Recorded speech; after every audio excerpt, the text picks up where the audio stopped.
Teachers day, nurses day, doctors day, mothers day, fathers day చాలా డేలు మనకు తెలుసు. ప్రేమికుల డే కూడా తెలుసు చాలా, కానీ పాస్టర్స్ డే అని తక్కువ మందికి తెలుసు. సో పాస్టర్స్ అవసరమా?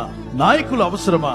టీచర్ లేని స్కూల్, లెక్చరర్ లేని కాలేజ్, డాక్టర్ లేని హాస్పిటల్, డ్రైవర్ లేని కారు, పైలట్ లేనటువంటి ఫ్లైట్, కెప్టెన్ లేనటువంటి షిప్ ఏవి కూడా ఉపయోగపడవు. కెప్టెన్ లేకపోతే షిప్ ఎలా ముందుకు వెళ్ళదో, పైలట్ లేకపోతే ఎలా ఫ్లైట్ ఎగరదో, టీచర్ లేకపోతే పిల్లలకు ఎలా విద్య రాదో, సంఘంలో సంఘ కాపరి లేకపోతే సంఘం కూడా అలాగే ఉంటుంది.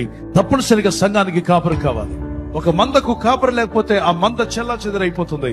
అది గొర్రెల మంద అయినా, మేకల మంద అయినా, పశువుల మంద అయినా, కాపరి లేకపోతే అది చెల్లా చెదరైపోతుంది. చర్చిలో పాస్టర్ లేకపోతే.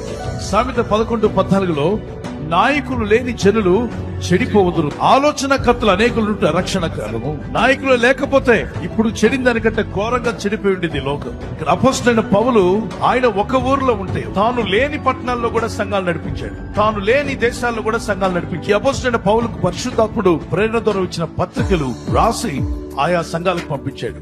అంటే పత్రికల ద్వారా అపోస్తలుడైన పౌలు సంఘాలను నడిపించాడు. ప్రతి సంఘంలో కూడా ఆయన సేవకులు పెట్టాడు. వారిని అభిషేకించి ప్రార్థించి సేవకులను అభిషేకించి అక్కడ పెట్టాడు. మన అన్ని సంఘాల్లో నాయకులు దేవుడు ఏర్పరిచాడు. ప్రతి సంఘంలో కూడా దైవజనుడు చెప్పినట్టుగా నడుచుకునే నాయకులు దేవుడు ఏర్పరిచాడు.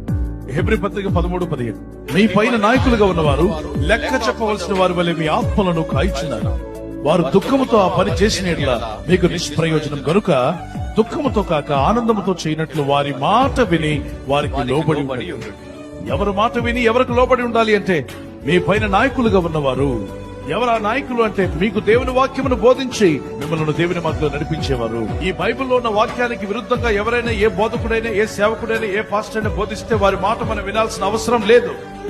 కానీ ఈ వాక్యములు ఉన్నది ఉన్నట్టుగా బోధిస్తూ మార్గం చూపిస్తున్నట్లయితే ఆ దైవ సేవకుల మాట విని వారు దుఃఖంతో పని చేయకుండా సంతోషంతో చేయనట్లు వారి మాట విని వారికి లోబడి ఆ వాక్యానుసారంగా నడుచుకుంటే దేవునికి మహిమ, వారికి సంతోషం, మీకు ఆశీర్వాదంగా మారుతుంది.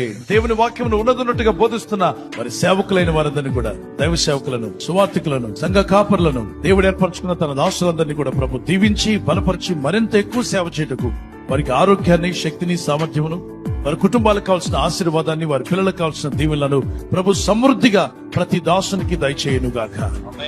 ప్రతి దైవదాసుని యొక్క ఇల్లు, వారి కుటుంబం, వారు చేస్తున్న పరిచర్య, వారు నడిపించే సంఘాలు ఆశీర్వదించబడి అంతకంతకు వర్ధిల్లును గాక. మీ పాస్టర్ గారిని మీరు గౌరవించారా? మీ వాక్యం బోధించి దేవుని చిత్తాన్ని నెరవేర్చే విధంగా మేము దేవుని మార్గంలో నడిపిస్తున్న ప్రతి దాసుని పట్ల ప్రేమను వ్యక్తపరచండి. వారికి విషెస్ చెప్పండి.